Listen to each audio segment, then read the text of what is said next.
Salut les amis, aujourd'hui on est au cimetière du Père-Lachaise pour faire une visite exceptionnelle avec Jacques Sirgeant qui organise des visites depuis une vingtaine d'années maintenant. Il va nous montrer tous les secrets derrière les tombes les plus folles du Père-Lachaise, mais aussi des théories, des histoires de rites, tout ça, du paranormal. Bref, c'est parti.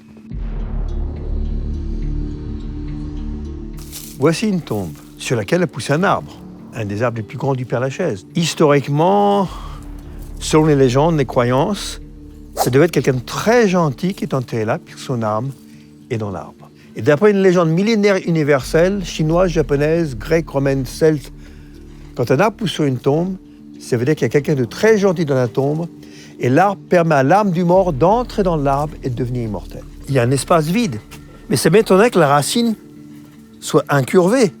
J'ai l'impression que la racine est dans la pierre de l'arbre, mais logiquement, elle aurait dû déplacer une partie de la pierre du tombeau, qui doit être soulevé. Pas surnaturel, mais presque. Il y a une douzaine d'années, il y avait un rituel sur ce tombeau. Il y avait des traces de biseau rouge.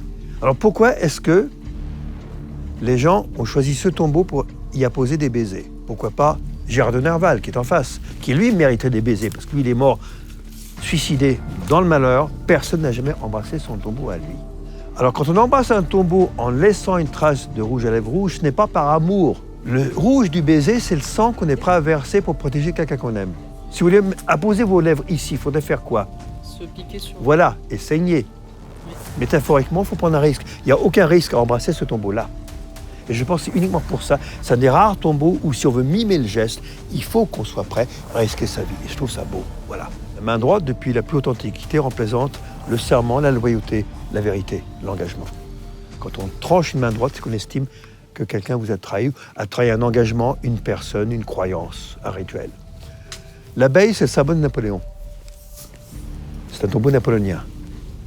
Vous avez un royaliste républicain qui n'aime pas Napoléon, qui a décidé de trancher la main droite. Et là, Casimir de la Vigne est un poète que beaucoup de personnes ont oublié, qui était un fervent soutien de Napoléon.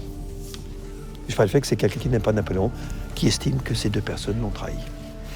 On ne trahit pas Napoléon, mais on trahit la République ou la royauté. Si vous avez aimé la visite, vous pouvez aussi contacter Jacques en réservant une visite sur le site souslespavés.com. Voilà, une visite du cimetière du Père-Lachaise.